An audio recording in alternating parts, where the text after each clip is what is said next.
आप सुन रहे हैं 91.2 मेगाहर्ट्ज़ की तरंगों पर उत्तराखंड मुक्त विश्वविद्यालय का कम्युनिटी रेडियो। हेलो हल्द्वानी।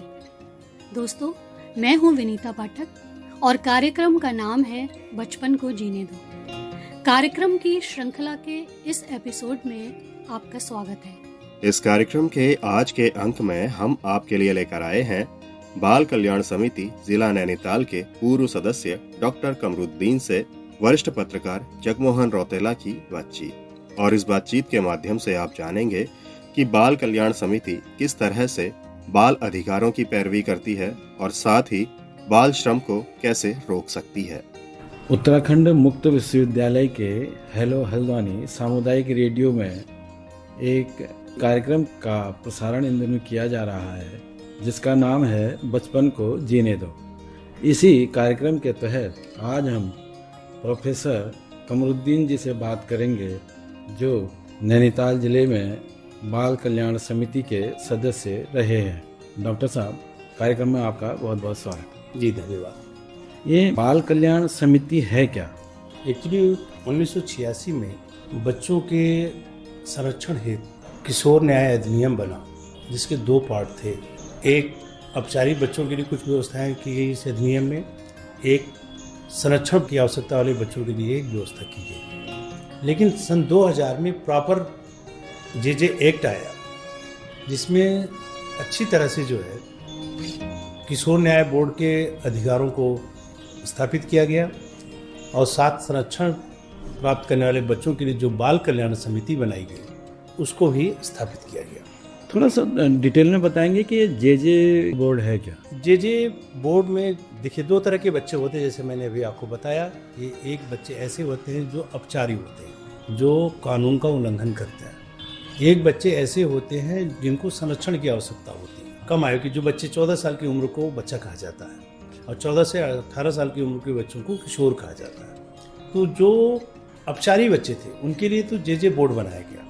मतलब इनके अगर कोई अपचार करते हैं तो इनका मुकदमा जो है मुख्य कोर्ट में ना करके जे बोर्ड के सामने रखा जाता है और उसके हिसाब से जो है इनके अपराधों की व्यवस्थाएं की गई। अपराधों के लिए जो भी किया जाए उसकी की गई। लेकिन जो दूसरा हिस्सा है, जिन बच्चों को संरक्षण की आवश्यकता है, अर्थात जिनके माता पिता नहीं है, जो बच्चे खोए में मिल जाते हैं, जो अनाथ बच्चे हैं, जो ऐसे बच्चे हैं जिनको कोई देखभाल उनकी नहीं कर पा रहा है, तो उनके लिए बाल कल्याण समिति की स्थापना की गई।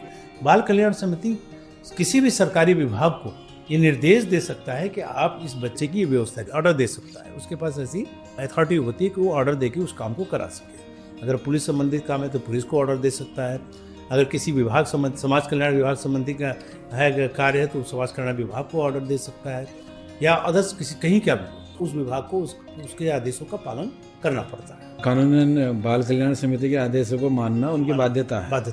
अगर कोई इसमें ढिलाई करता है तो बाल कल्याण समिति जो है अगर कोई ढिलाई करता है तो उसके विरुद्ध जो है कार्रवाई करेगी, उच्च अधिकारी को आदेश कर सकती है। जनरली जैसे आपको एक नए केसेज आ रहे हैं कि किसी बच्चे के साथ कोई अपराध होता है, जैसे पोक्सो वगैरह जो केसेज होते हैं, पुलिस की जिम्मेदारी होती है कि 24 घंटे के अंदर इस घटना को बाल कल्याण समिति के संज्ञान में लाए। कभी भी ऐसा होता है कि परिवार के लोग जो है सोचते हैं कि बात छुप जाए, लेकिन परिवार के लोग के लिए भी दंड दे सकती है बाल कल्याण समिति कि आपने इस बात को छुपाया। या कोई भी ऐसा नागरिक है, अगर कोई उसको पता है कि इस बच्चे के साथ ऐसा अपराध हुआ है या इसके साथ कोई ऐसी घटना की गई है, अगर बाल कल्याण समिति को पता चलता है कि इस व्यक्ति को ये पता था और इसने बाल कल्याण समिति या जुवेनाइल पुलिस को खबर नहीं की, तो उसको भी बाल कल्याण समिति सजा के लिए लिख सकती है। इससे ये समझ में आता है कि बाल कल्याण समिति के पास बहुत ज़्यादा विशेषाधिकार एक तरीके से कह सकते हैं बच्चों के संरक्षण के लगभग सारे अधिकार। इवन अगर कोई पेरेंट्स अगर ये शिकायत करता है चाइल्ड लाइन को या बाल कल्याण समिति को कि हमारे पेरेंट्स हमारे साथ ऐसा व्यवहार कर रहे हैं, तो बाल कल्याण समिति उन बच्चों को उनसे भी अपने संरक्षण में रख सकती है। बच्चे की शिकायत करने की अपने संरक्षण में बच्चे को ले सकती है, या उनके पेरेंट्स को निर्देश दे सकती है कि आप इस तरह का व्यवहार मतलब इस तरह से करें, या कोई प्रावधान लागू कर सकती है कि आपको इस तरह से जैसे व्यवहार करना है। जिस तरीके से आपने बताया तो उससे तो ये लगता है कि बाल कल्याण समिति वैधानिक तौर पर, कानूनी तौर पर बहुत मजबूत है और उसे बहुत ज़्यादा कानूनी अधिकार भी हैं। ताकि बच्चों का संरक्षण एक उचित तरीके से, जिनके साथ अपराध हो रहा है जी जी या थोड़े बहुत जो बच्चे अपनी संगति के कारण कुछ गलत कामों में चले गए हैं, तो उनको सुधारने के लिए एक बेहतर काम किया जा सकता है। लेकिन इस सब के बाद भी जिस तरीके से बाल अपराधों में एक तरीके से बहुत कमी भी नहीं कहूँगा मैं, बहुत कमी भी नहीं है, और बच्चों के साथ यौन अपराधों से लेकर दूसरे भी कई तरीके के अपराध हो रहे हैं, इसका आप कारण क्या समझते हैं? देखिए, बच्चों की जो समाज में जो चीज़ें हो रही हैं वो तो ठीक नहीं है। बच्चों के साथ तो अपराध हो ही रहा है। पॉक्सो एक्ट के अंदर आपको पता ही है, सबको पता है कि किस किस तरह के अपराध को संज्ञेय अपराध माना जाता है, उसके लिए सजाएं क्या है। लेकिन फिर भी घटनाएं घट रही हैं, चिंता का विषय तो है ही। लेकिन बाल कल्याण समिति से ये फर्क पड़ा है कि पुलिस अब सक्रिय है पहले से। पहले क्या होता बच्चों के अपराध को लेकर? हाँ, बच्चों के सक्रिय अगर कोई भी संज्ञान में आता तो आपने देखा होगा कि पॉक्सो एक्ट तुरंत लग जाता है। पहले बहुत सारे केसेस में एक्ट लगाते लोग नहीं थे, बात को दबा जाती थी। क्योंकि इसमें एक आपको पता होना चाहिए कि हर थाने में एक जुनाइल पुलिस भी है जो बाल कल्याण समिति से समन्वय स्थापित करके काम करती है। वो अगर कोई ऐसी चीज़ है जैसे किसी बच्चे का बयान लेना पड़ा तो जुनाइल पुलिस के लोग जाके बयान लेते हैं। नॉर्मल पुलिस उनके पास बयान लेने सामान्य पुलिस नहीं जाएगी। नहीं, सामान्य पुलिस, वो जुनाइल पुलिस ही पुलिस का ही हिस्सा है जो वो वर्दी में नहीं होगी। वो उनसे एकदम व्यवहारिक तरीके से, नॉर्मल तरीके से उससे बात करेगी। इस तरह से वर्दी में तो जाएगी नहीं। मतलब बच्चे को वर्दी से जो एक डर है वो नहीं रहेगा, वो बेखौफ अपनी बात कह सकता है। हाँ, तो फर्क तो पड़ा है। और आपने देखा होगा कि पहले बहुत सारे बच्चे जगह जगह अनाथ आश्रम में रहते थे। अनाथ आश्रम की देख रेख भी मतलब उसकी मॉनिटरिंग भी बाल कल्याण समिति करती है। अगर आप नैनीताल जिलों की लेके बात करते हैं जी, तो बाल कल्याण जो SOS है वहाँ बहुत सारे बच्चे रहते हैं। आपने देखा हो भीमताल में, वहाँ भी बाल कल्याण समिति समय समय पर जाकर विजिट करती है। तो उन बच्चों के साथ सही तरीके से व्यवहार किया जा रहा है, नहीं किया जा रहा है, ठीक तरह से रखा जा रहा है, नहीं रखा जा रहा है। और जनरली जो बच्चे होते हैं, जो 14 साल से कम के बच्चे हैं, उनके आपने देखा होगा उनके संरक्षण की जिम्मेदारी खासकर मातृशक्ति को दिया गया है। वहाँ पुरुष के लिए नहीं उसको बनाया गया। आप कभी भीमताल जाएंगे तो वहाँ देखेंगे कि हाउसेस बने हुए हैं, तो वहाँ मदर बना है। हर हाउसेस की 7 बच्चों की माँ है, कोई पुरुष उसका नहीं होता है। गार्जियन, माँ रखी जाती है गार्जियन, महिला मातृशक्ति को जिम्मेदारी देता है। और ये माना जाता है कि जितना मातृत्व जो है माँ के अंदर होता है उतना पुरुषों के अंदर नहीं होता। बाल कल्याण समिति के अधिकारों, उसके कामों और बच्चों के संरक्षण के लिए वो किस तरीके से काम करती है, ये आपने बताया। मैं आप ये जानना चाहूँगा कि बाल श्रम की भी बहुत शिकायतें हैं, तो क्या इसमें बाल कल्याण समिति की कोई भूमिका है बाल श्रम को रोकने के लिए? बिल्कुल है, भूमिका है। ये जो बीच में जो है बाल कल्याण पुलिस की बैठक होती है या बाल कल्याण के समय जो बैठकें होती है उसमें श्रम विभाग के कमिश्नर को बुलाया जाता है। वो आते हैं और उनको भी बीच में बताना पड़ता है कि ऐसा करना है, वो करते हैं। अगर उनको बताया जाए कि ऐसा ऐसा हो रहा तो वो छापा मारते हैं। हमारे समय में उसमें जो तत्कालीन उप कमिश्नर थे उनके साथ भी मैं कई जगह गया और जाती रही उसमें की बाल कल्याण समिति। और कुछ उसमें आपको जैसा पता है कि कुछ ऐसे रोजगार है।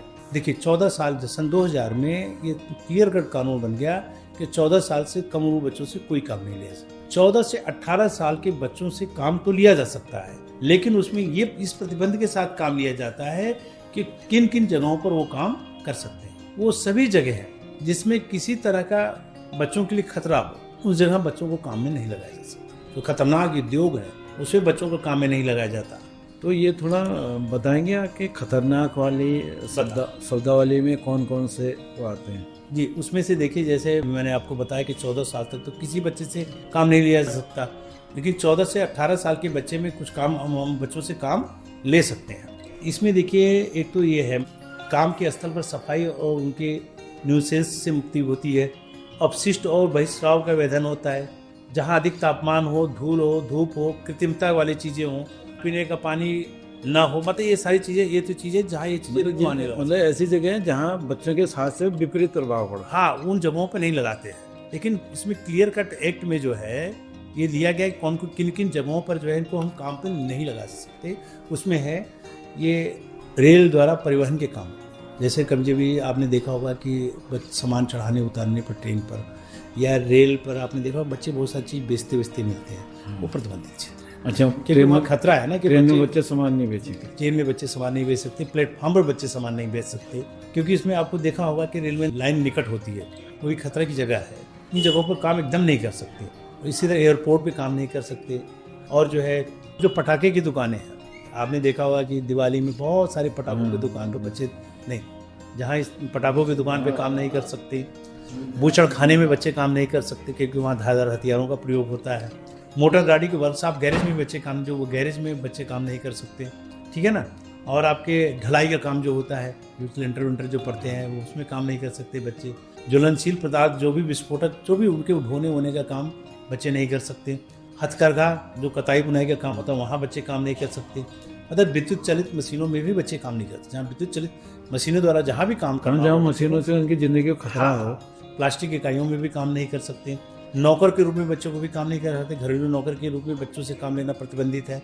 ढाबों पर, सड़कों के किनारे, रेस्तरां, होटल, मोटल, स्पा और मनोरंजन केंद्र, यहाँ भी बच्चे काम नहीं कर सकते। जैसे बीड़ी बनाने में भी बच्चे काम नहीं कर सकते। जब यहाँ बीड़ी उद्योग है, कालीन बनना हुआ, सीमेंट बनना हुआ, कपड़ा छपाई रंगाई हुआ, दिया सलाई विस्फोट, इस तरह अब्रक घटना चमा, बहुत सारे उद्योग आपको टोटल है। जहाँ बच्चों के जीवन को खतरा हो वहाँ काम बच्चे नहीं कर सकते। कुछ चीज़ें में उनको छूट है। जैसे तमाम तरह की बातें लोग कन्फ्यूजन में थे कि बच्चे फिल्मों में काम कैसे, वो बाल श्रम आए कि नहीं, इस तरह से यहाँ वो काम कर सकते हैं। खेल कूद में बच्चे से होता है कि बच्चा दौड़ा दिया 5000 मीटर की दौड़ क्यों दौड़ा दी, छोटे बच्चों को, वो भी बाल श्रम हुआ। बुधिया जब फिल्म बनी थी, या बुधिया का जब केस आया तो बहुत सारे लोग गए नहीं, यहाँ के लिए छूट है ये फिल्मों में काम करने के लिए, नाटक में काम, क्योंकि देखिए जब फिल्में होती हैं, मनोरंजन चीज़ें होती हैं, क्योंकि वहाँ बालक की जरूरत होती है। एक्टिंग वाला मामला है। हाँ, एक्टिंग वाला मामला है, तो वहाँ बच्चा काम कर सकता है। उसमें शारीरिक श्रम उस तरीके से नहीं होता अब, लेकिन उसमें शर्त है, उसमें एक शर्त है कि यहाँ काम करते हुए बच्चों की पढ़ी हुई पढ़ाई बाधित नहीं होनी चाहिए। दूसरा, बच्चों से जो है उनके हिसाब से काम लेना है। आपके हिसाब से बच्चे काम नहीं करेंगे। जब उनका अगर मन नहीं कह रहा तो रहने दीजिए, बंद नहीं करा सकता है, दोस्ती उससे मत कराइए आप। पेरेंट्स से साथ में रहेंगे। हाँ, पेरेंट्स साथ में रहेंगे। अगर पेरेंट्स साथ में रहे, या तो बच्चा जिस पर सबसे ज़्यादा भरोसा करता है तो वो भी साथ में रह सकता है। जो बच्चा कहता है कि हाँ, इन पर मुझको सबसे ज़्यादा भरोसा है, इनको काम कर सकते हैं। कभी कभी आप एक शिकायत आती है कि घर में बच्चा काम क्यों करता है, वो भी तो बाल श्रम हुआ तरीके से होता है। लेकिन हाँ, वहाँ प्रतिबंधित है। 14 साल से 18 साल के उम्र के बच्चे तो घर में काम कर सकते हैं, घर का काम। लेकिन 14 साल से नीचे बच्चे घर का काम उसी कंडीशन में करेंगे जब उस घर के आजीविका पर संकट हो, मतलब पेरेंट्स नहीं है, मतलब ऐसी जरूरत है जहाँ उसको, जैसे दुकान है उनकी, माँ बाप नहीं है, माँ बाप नहीं है बैठने के लिए, पिता नहीं है, तो वहाँ बैठ सकता है, वो भी पारिवारिक मामले में। ये भी, लेकिन बाल कल्याण की समिति की जिम्मेदारी यहाँ भी बनती है, वो देखे कि वास्तव में उसको जरूरत है कि ऐसे बैठ रहा है, जबरदस्ती बच्चा बैठ रहा है, या पेरेंट्स जबरदस्ती उससे काम करा रहे हो। जब तक आवश्यकता न हो तब तक अपने घर में भी बच्चों से काम लेना प्रतिबंधित। तो बाल कल्याण समिति बाल श्रम को जस्टिफाई कैसे करती है? क्या वो दुकानों में या फैक्ट्रियों में या किसी उद्योग में, किसी संस्थानों में क्या दौरा करती है? देखिए, अगर पहले 14 साल से नीचे तो रख नहीं सकते। अगर 14 साल से 18 साल के बीच में किसी श्रमिक को, किसी बच्चे को रखा है काम में आपने, तो उसका एक रजिस्टर मेंटेन होता है, और उसको ऐसा नहीं होगा आज यहाँ कर लो कल वहाँ कर लो। प्लेस निश्चित होता है कि इसी प्लेस पर वो बच्चा काम करेगा, किशोर काम करेगा, और 6 घंटे से ज़्यादा काम उससे नहीं ले सकते। 3 घंटे के बाद 1 घंटे का ब्रेक भी होगा, वो 6 घंटे भी ब्रेक शामिल होगा। 3 घंटे से ज़्यादा लगातार उससे काम नहीं ले सकते, और रात में काम नहीं ले सकते, उससे दिन में ही काम लेंगे। लेकिन साथ साथ वो शर्त यहाँ भी है कि उसकी पढ़ाई नहीं रुकनी चाहिए, पढ़ाई होनी चाहिए। चाहे अगर मान लो स्कूल में काम करे तो डिस्टेंस लर्निंग से पढ़ाई करे, इससे ज़्यादा काम की। ये बाल कल्याण समिति की जिम्मेदारी बनती है कि श्रम विभाग से समन्वय स्थापित करके, बाल कल्याण पुलिस से समन्वय स्थापित करके, या उनको निर्देश दे करके समय समय पर जहाँ भी बाल श्रम की संभावना है वहाँ जाना चाहिए, देखना चाहिए, मॉनिटरिंग करनी चाहिए। अगर समिति को कहीं दिखता है किसी संस्थान में, किसी दुकान में, या किसी और दूसरी जगह भी, फैक्ट्री में, कि ये बाल श्रम हो रहा है, तो समिति किस तरीके की कानूनी कार्रवाई कर? समिति सीधे ऑर्डर करेगी श्रम विभाग को, जो भी दंड की कार्रवाई उसमें, जैसे उसमें यह है कि एक बार पकड़ा गया तो कुछ कम जो है, अगर दोबारा पकड़ा गया तो जुर्माना। अब तो सन 2023 में कुछ संशोधन भी हो गया है, उसमें दंड की व्यवस्था है। वो सीधे ऑर्डर करेगी श्रम विभाग को, उसकी तत्काल कार्रवाई करें, और वो विधि विधान के अनुसार श्रम विभाग उस पर नियोक्ता को या जिसके यहाँ बच्चा काम उस पर कार्रवाई। अगर श्रम विभाग कार्रवाई न करे, टाल मटोल, तो श्रम विभाग को पर कार्रवाई करेगी। अगर उसको सब बाल कल्याण समिति को लगता है, क्योंकि मजिस्ट्रेटिव पावर है कि भाई ये काम नहीं कर रहे हैं, तो उनके उच्च अधिकारियों को लिखेगी कि अभी ये उनकी प्रतिकूल प्रविष्टि के लिए या उनके जो भी काम के लिए वो लिखेगी, उसकी जांच के आदेश देगी कि ऐसा क्यों कर रहे हैं।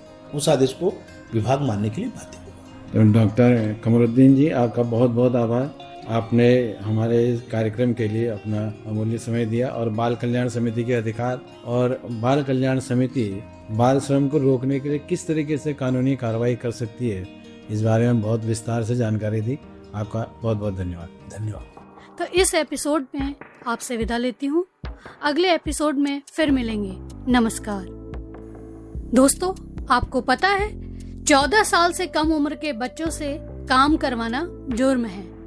ऐसा करने वालों को बाल एवं किशोर श्रम अधिनियम 1986 के तहत सजा होगी। जहां कहीं भी बच्चों का होते देखो शोषण, फट से फोन घुमा दो 1098 पर।